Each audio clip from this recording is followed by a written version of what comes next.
સુખ અને દુઃખ આ જીવનની અંદર આવ્યા જ કરે છે. એટલે એવું નથી કે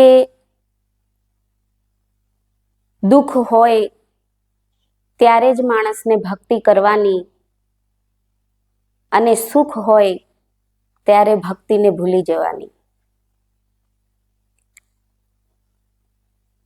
સગવડતા હોય અને એક મનુષ્ય ભક્તિ કરે એવું નથી, પણ એવા મહાન ભક્તો થઈ ગયા કે અગવડતા હોય તોય એ લોકોએ ભક્તિ કરી.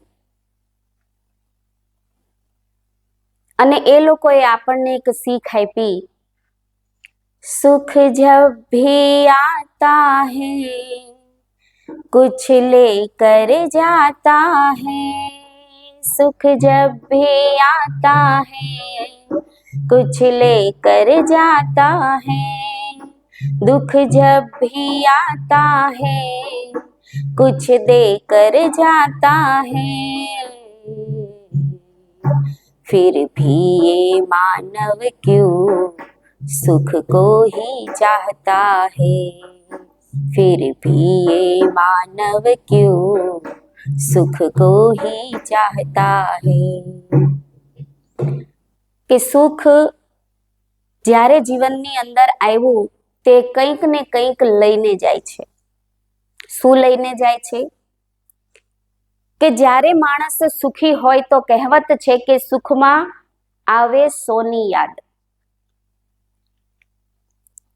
કે જ્યારે માણસની પાસે બધું જ હોય છે અને એના મનને એમ થાય છે કે હું બહુ સુખી છું,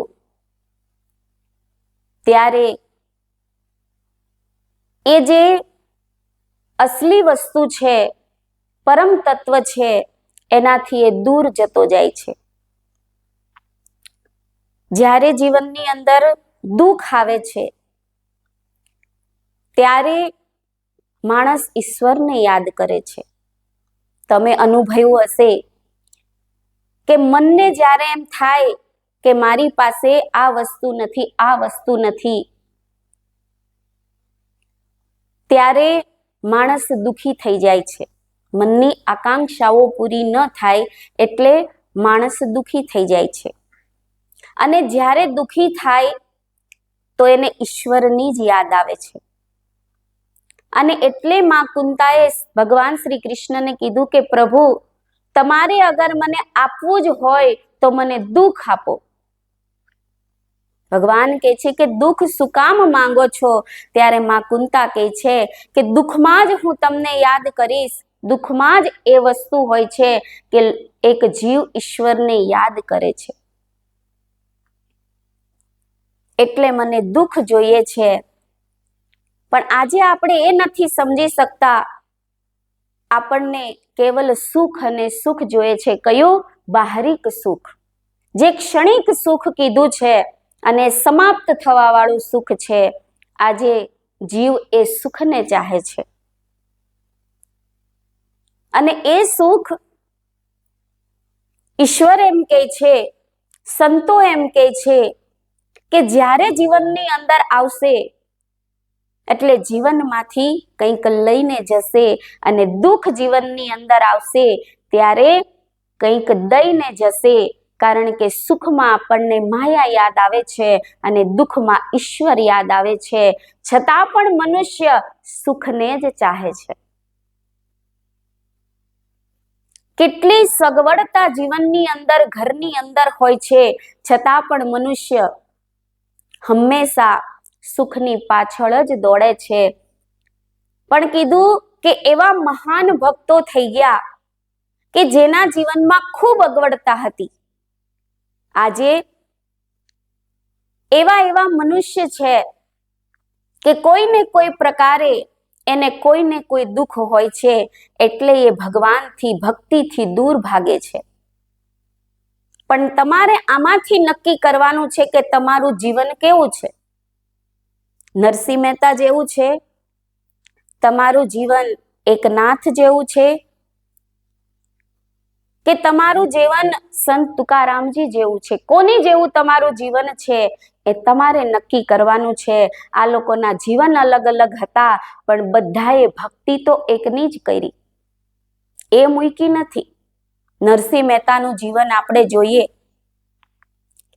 કે ભલે સુખ સુવિધા એની પાસે નહોતી, અને એમાં પણ જ્યારે એની પત્નીનું મૃત્યુ થાય છે તો એ દુખી નહોતા થયા. એણે આ સંસારને એક પ્રેરણા આપી, અને એ એવા મહાન સંત, એવા મહાન ભક્ત હતા કે એણે એમ કીધું કે ભલું થયું ભાંગી જંજાળ, સુખે ભજીશું શ્રી ગોપાળ. કે કઈ વાંધો નહીં, હવે માયા ઓછી જીવનની અંદર થઈ ગઈ એટલે ભગવાન વધારે યાદ આવશે ને ભજન વધારે કરીશું. એ એક ભક્ત હતો અને એની પાસે ઈશ્વરનું એ પાવન નામ હતું, જે ભજન કરતો હતો. ભ માને ભીતર, જ માને જાપ, ન માને નિરંતર, કે આપણી ભીતર નિરંતર જાપ થઈ રહ્યો છે. એ ભજન એની પાસે હતું, એટલા માટે એ દુખી નહીં થયો. પણ જેટલું હતું એટલામાં એણે ભગવાનનું ભજન કરી અને સુખ વધારી દીધું. કારણ કે આ સંસારની અંદર અગર ભક્ત દુખી થતો હોય તો એને કોઈ બીજું દુખી નથી કરતું. એને પોતાનાને પોતાના જ દુખી કરે છે, બાકી બહારનું કોઈ દુખી કરવા આવતું નથી. એક ભક્ત ભક્તિની શરૂઆત કરે છે. જેમ આપણે મહાન એવી ભક્તિ કરી, જે મીરાબાઈ, સખુબાઈ, સહજોબાઈ, આ લોકોની વાત લઈએ તો કીધું કે સખુબાઈએ ભજન કર્યું, સાસુએ વિરોધ કર્યો. બેડે પાણી ભરવા વાલાને આવવું તો પડ્યું. ભજન કર્યું એને હંમેશા એના જે ઘરના લોકો હતા ને એ જ નડ્યા છે. બહારનું કોઈ નડવા આવતું નથી, પણ એ ભક્તિ કરતા હતા ભગવાનની, એટલે એણે ભજન છોડ્યું નથી. એમ નરસિંહ મહેતાએ ભલે ગમે એવું જીવનમાં આવ્યું પણ એણે ભજન છોડ્યું નહીં.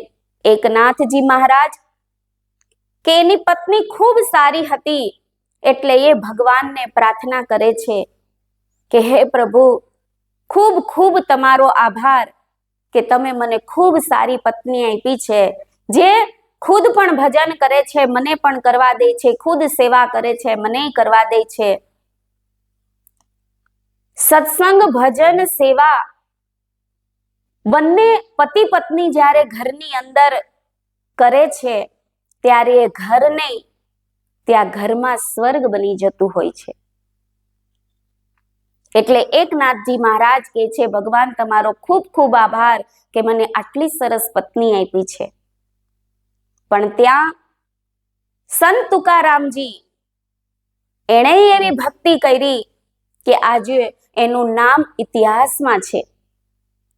નરસિંહ મહેતાની પત્ની નહોતી, ભગવાનને કીધું કાંઈ વાંધો નહીં, ભજન વધારે થશે. એકનાથજી મહારાજ કહે છે કાંઈ વાંધો નહીં, સરસ પત્ની સારી આપી છે, બંને સાથે ભજન કરશું. અને જ્યારે અહીંયા સંત તુકારામજી, જેમની પત્ની તો એટલી કર્કશ હતી, એટલી કર્કશ હતી કે ન ખુદ કરે કે ન એ તુકારામજીને કરવા દે. આજે આવું પણ બને છે, કોઈની હોય ન હોય, કોઈ સાથે મળીને કરે છે અને કોઈની હોય તો એ કરવા નથી દેતા. જે સંસારનું સત્ય છે એ કરતા રોકે છે, એનાથી મોટું પાપ કોઈ નથી કે આપણે ખુદ નથી કરતા અને બીજાને પણ કરવા નથી દેતા. પણ એક એવા ભક્ત થઈ ગયા કે એની પત્ની એટલી કર્કશ હતી કે કહેવાય છે કે એકવાર ખેતરમાંથી આવતા હતા, એમ તો જ્યારે ખેતરમાંથી આવે એટલે કઈ ને કઈ વસ્તુ શાકભાજી હોય કે કંઈ પણ હોય લઈને આવતા, એટલે બાળકો સામે મળે એટલે સંત તુકારામજીને એમ કે અમને આપો અમને આપો, એટલે વેચતા વેચતા આવે અને ક્યારેક પૂરું થઈ જાય ને ક્યારેક કંઈક વધે તો ઘરે લાવે. એકવાર એના ખેતરમાં એટલી સરસ શેરડી પાકી હતી અને એ શેરડીનો ભારો લઈને આવતા હતા. બાળકોએ કીધું કે અમને આપો, બધાને વેચતા વેચતા આવ્યા. ઘરે આવ્યા ને તો એક જ એ રાડું વધ્યું, એક શેરડીનો સાઠો વધ્યો. અને જેવો જ એ શેરડીનો સાઠો લઈ અને ઘરે પહોંચ્યા, એની પત્ની જોતી હતી બધાને વેચતા વેચતા આવે છે અને ઊભી હતી એટલે કીધું લે તારી માટે લાવ્યો છું. અને એની પત્નીને એટલો ક્રોધ આવ્યો, એટલો ગુસ્સો આવ્યો કે સંત તુકારામજીના વાહામાં જોરમાંથી એ શેરડીનો સાઠો માર્યો કે એના બે ટુકડા થઈ ગયા. તમે જુઓ, એક ભગવાનનો ભક્ત જેની અંદર કેટલી ધીરજ છે, કેટલી સહન શક્તિ છે, કે ભગવાનનો ભક્ત ભજનમાં રહે છે, એનામાં એ તાકાત છે. એમ બોલે છે કે અરે લોકો ભલે તને ગમે એવી કે પણ તું સાચી પતિવ્રતા છે. એક સાઠો હતો એ તે એકલીએ નહીં ખાધો પણ એના બે કરીને આપણે બંને એક એક ખાઈએ ને એટલે તે બે કરી દીધા. આ ભક્ત છે. કહેવાય છે કે એકવાર તો બાળકોને એવું સૂઝ્યું કે ચાલતા ચાલતા આવતા હતા અને બાળકોએ કીધું તમે બહુ થાકી ગયા હોય ને તો અમે તમારા માટે વાહન લાવ્યા છીએ. એટલે તુકારામજી કે અગર તમે વાહન લાવ્યા છો તો હું તો આજે બહુ થાકી ગયો છું, તો કે બેસી જાઉં હું વાહન લઈ આવું. અને જેવું વાહન લાવ્યા તો શું લાવ્યા હતા ખબર? સંત તુકારામજી માટે બાળકો ગધેડું લઈને આવ્યા હતા. એ ભક્તને ગધેડા ઉપર બેસાડે છે, બેસી જાય છે અને પાછા ઊંધા બેસાડે છે, પૂંછડું પકડાવે છે, માથામાં ટકો કરી નાખે છે, ચૂનો લગાવી દે છે ને ગળામાં રીંગણનો હાર પહેરાવીને બધે ફેરવે છે, છતાં પણ એ ભક્ત કંઈ બોલતો નથી. હવે તમને ભગત ગાંડો હતો, પણ એ ગાંડો નતો, ગાંડા આપણે છીએ. ગમે પરિસ્થિતિમાં એ એવા મસ્ત રહેતા હતા, ખુશ રહેતા હતા કે મારાથી બીજા ખુશ થાય, હું બીજાને ખુશી આપું ને હું પણ ખુશ રહું. ભગવાનના ભજનમાં રહેતા હતા એટલે બીજું હાનિ લાભ જીવન મરણ આનાથી એને કોઈ મતલબ નહોતો. જ્યારે આ બધું એની પત્ની જોવે છે અને એની પત્ની જ્યારે જોયું અને સંત તુકારામજી ઘરે પહોંચ્યા એટલે એની પત્ની કે હવે તો મારે મરી જ જવું છે, જીવવું જ નથી. સંત કે ભાઈ થયું શું? તો બોલે બસ હવે મારે આ તમારું અપમાન મારાથી જોઈ શકાતું નથી, મારાથી આ તમારું અપમાન સહન થતું નથી, એટલે હવે મારે જીવવું જ નથી. કેટલું તમારું અપમાન કર્યું આ લોકોએ. ત્યારે સંત તુકારામજી કહે છે કે અરે ગાંડી, આ તો અપમાન થોડું કહેવાય. એટલો થાકેલો હું વાડીએથી આવ્યો તો, ખૂબ થાકેલો હતો અને એણે મને ગધેડા ઉપર બેસાડ્યો, મારે ચાલવું નહીં પડ્યું. તું વિચાર કર. અને ચાલતા ચાલતા જો હું આવત તો કેટલો થાકી જાત. અને ગધેડા ઉપર બેસવાની મને એટલી બીક લાગતી હતી, પણ મને ઊંધો બેસાડ્યો ને પૂંછડું પકડાઈ દીધું ને તો મને તો બહુ મજા આવી, મને જરાય બીક ન લાગી. એની પત્ની એમ કહે છે પણ તમારું કેટલી હદે અપમાન કર્યું, માથામાં ટકો કરી નાખ્યો અને પાછું ટકો તો કર્યો, માથે ચૂનો ચોપડી દીધો. બોલે કેટલા દિવસથી વિચાર કરતો તો તને ખબર છે કે વાળ કપાવા જાઓ, વાળ કપાવા જાઓ, પણ પૈસા નહોતા એટલે વાળ કપાવા નહોતો જાતો અને આ લોકોએ ટકો કરી દીધો. મારે કેટલાય મહિના ચિંતા નહીં હવે. અને પાછો ચૂનો એવો લગાવી દીધો ને કે કેટલી ગરમી છે જો, અને ઠંડક થઈ ગઈ. એટલે ગાંડી તું ચિંતા નહીં કર, આ તો એ લોકોએ આપણી માટે બધું સારું જ કર્યું છે. બોલે ગળામાં જુઓ કેવા લાગો છો, પહેરાવ્યો ને રીંગણાનો હાર પહેરાવ્યો. બોલે અરે બજારમાં ભાવ પૂછ્યો છે રીંગણનો, કેટલા મોંઘા છે. એક દિવસ પલીતા બનાય, એક દિવસ ભરેલા બનાય, એક દિવસ ભરથું બનાય, તું તમ ખાધા જ કર રીંગણા. ખૂટે જ નહીં. આને કહેવાય ભક્ત.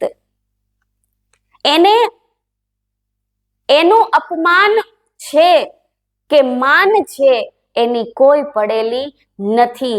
એને તો ખુદ એ અને ઈશ્વર, હું ને તું, એની સાથે જ મતલબ છે. જે એક ભક્ત, જ્ઞાની ભક્ત હોય છે, એ જ્યારે ઈશ્વરના નામમાં એવો પરોવાઈ જાય છે કે સંસારના લોકો એની સાથે શું કરે છે એની એને કઈ પડી હોતી નથી. જો સંસારને જોવા જશો તો ભક્તિ કરી શકશો નહીં. સંસારને એક બાજુ સાઈડમાં મૂકીને તમે ભક્તિ કરશો તો જ ભક્તિમાં આગળ વધી શકશો ને ભજન કરી શકશો.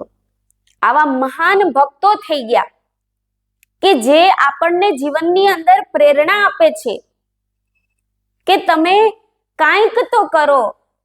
એક ડગલું જો તમે ભક્તિ માર્ગમાં આગળ વધશો તો ઈશ્વર 10 કદમ ચાલીને તમારી સામે આવે છે. આપણા બધા જ કાર્ય ઈ કરી દે છે. આપણે ત્યાં કંઈ કરવું પડતું નથી. આપણે ખાલી આ મોહ માયામાં એવા બંધાયેલા છીએ કે ઈશ્વરને ભૂલી જઈએ છે.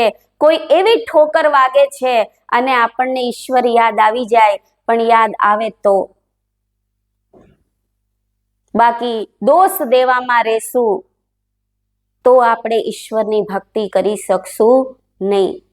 આ ભક્તો આપણને જીવનમાં એવી મોટી પ્રેરણાઓ આપે છે કે અગર તમારે કંઈક કરવું છે આ જીવનની અંદર, કારણ કે આ શરીર જે છે ને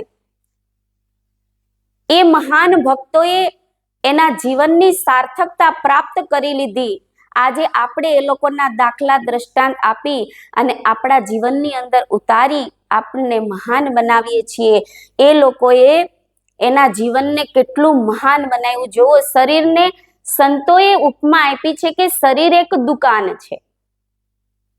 જેમ સંત તુકારામજીની પત્ની એટલી કર્કશ હતી, પણ એણે ભગવાનને ક્યારે એવું નહીં કીધું કે હે પ્રભુ, તમે મને આવી આપીને તેવી આપીને હું તો દુખી થઈ ગયો, મારે કેમ રહેવું. અત્યારે તો એવું બધું ક્યાં ભગવાનને કહેવાનું, આપણે સીધું છૂટાછેડા જ લઈ લેવાનું. આ બધી પરિસ્થિતિ આવી જાય, આગળનો વિચાર કરતા નથી. પણ એ આપણા જ કર્મ લેણ દેણ હોય છે કે આપણે એની હારે ચૂકવવું પડે છે. શરીરને કીધું એક દુકાન છે અને જીભ છે ને એનું તાળું છે. એ ખુલે છે ને ત્યારે ખબર પડે છે કે એ સોનાની છે કે ભંગારની છે. એટલે આ શરીરને આ દુકાન બતાવી છે. હવે સોનાની બનાવવાની છે કે ભંગારની, એ આપણા હાથમાં છે. કારણ કે ભંગાર ક્યાં જાય અને કેટલા ભાવમાં જાય એ બધી ખબર જ છે. સોનું શું ભાવમાં જાય એ બધી તમને ખબર જ છે. બસ આ જીવનમાં એ જ આપણે કરવાનું છે. જો ભંગારના ભાવે જવું હોય તો 184 તૈયાર છે, અને સોનાના ભાવે જવું હોય તો આ શરીરને એવું ઉત્તમ બનાવી દો. કારણ કે મહાન પુરુષ હંમેશા એક જીવને ઉત્તમ બનાવવા જ આવે છે, મહાન બનાવવા જ આવે છે, પોતાની સમાન બનાવે છે. મને એક વાત યાદ આવી કે એક વાર મેં સાંભળ્યું હતું કે આપણે અત્યારે પીઝા બહુ ભાવે, બધા એને ભાવે ને, કે નાના બાળકોથી લઈને બધાને પીઝા એટલા ભાવે. તો કીધું કે પીઝા એક સામાન્ય વસ્તુ છે. કોની માટે?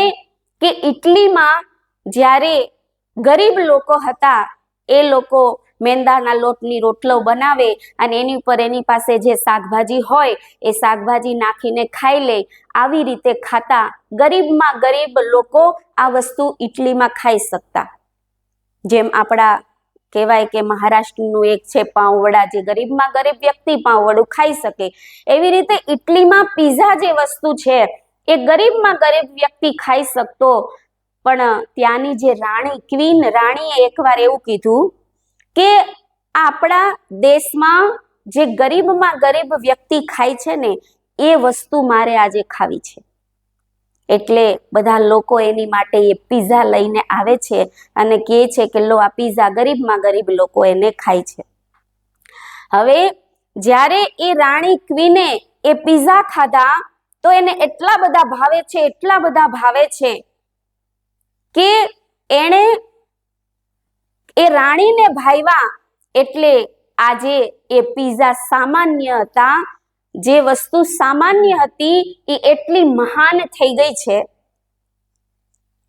જે વસ્તુ પ્રીમિયમ બની ગઈ એમ કહેવાય કે એક વસ્તુ એક નાની હોય છે અને એ વસ્તુ જ્યારે મોટી બની જાય, પહેલા લોકો કોઈ પણ જગ્યાએ કામ ધંધો કરવા જાય ને તો એ નાનું કરે, પણ એ નાના કામ ધંધાથી શીખતા શીખતા એ એક દિવસ મોટો પણ બની જાય છે. એવી રીતે આ વસ્તુ એક નોર્મલ હતી અને પેલી રાણીએ એને પ્રીમિયમ બનાવી દીધી. બસ ઈશ્વર આપણા જીવનમાં આ જ કરવા માટે કહે છે કે આપણે સામાન્ય છીએ, નોર્મલ છીએ, પણ જો ઈશ્વરની ભક્તિ કરી લેશું તો આપણે પણ પ્રીમિયમ બની જાશું. ઈશ્વર આપણને નોર્મલમાંથી મહાન બનાવવા માટે આવે છે, પોતાની સમાન બનાવવા માટે આવે છે. ઈશ્વર તો ઈચ્છે છે એની સમાન બની જાય, પણ જીવને એની માટે કંઈક કરવું પડે છે. એ કરશે તો જ એ મહાન બની શકે છે. કીટ ન જાને ભૃંગ કો ગુરુ કર લે આપ સમાન, કે એક ઈયળ કીડો હોય છે એ જાણતો નથી, પણ એના ગુરુ મહારાજજી એની ઉપર એટલું ગુંજાયમાન કરે છે. જે ભમરો, એનો ગુરુ ભમરો એટલું ગુંજાયમાન કરે છે કે એ કીડાને પોતાની સમાન ભમરો બનાવી દે છે. એમ એક સંસારમાં જીવનમાં સદગુરુ હોય છે, એક સામાન્ય માણસ હોય છે, એની ઉપર સત્સંગ, સેવા અને એ બધું સંગતિ, આ બધું જીવનની અંદર જો વધતું જાય છે અને એ ગુંજાયમાનથી પછી જ્ઞાન મળે છે અને જ્ઞાનના માર્ગમાં અભ્યાસથી એ જીવ અભ્યાસ ખૂબ હોય છે તો એ પોતાના ગુરુ મહારાજજી એ પોતાની સમાન એ શિષ્યને બનાવી લે છે. એટલે એવા ભક્ત જીવનની અંદર બનીએ કે સંસારની વસ્તુ, મોહ માયાની વસ્તુ આપણી પાસે શું છે ને શું નથી એ નથી જોવાનું, પણ ઈશ્વર ભક્તિ છે કે નહીં, અંતિમ સમયમાં જે સાર્થકતા અપાવે એ વસ્તુ આપણે પ્રાપ્ત કરવાની છે. તો આપણે ગમે એટલી નોર્મલ માયાની વસ્તુ હોય પણ ઈશ્વરીય તત્વ આપણી પાસે હશે તો આપણે પણ એક દિવસ જીવનની અંદર એ મહામાનવ બની શકીએ છીએ. તો આપણે એ જ કોશિશ કરવાની છે કે લખ 84થી બચી અને ભંગારના ભાવે નથી જવાનું, પણ આપણે સોનાના ભાવે જન્મ મરણના બંધનથી મુક્ત થઈ જવાનું છે. બસ આટલું જ આપણે જીવનમાં કરી લેશું તો જીવન આપણું મુક્ત થઈ જશે, મુક્તિ મળી જશે. બોલીએ શ્રી સદગુરુદેવ મહારાજ કી.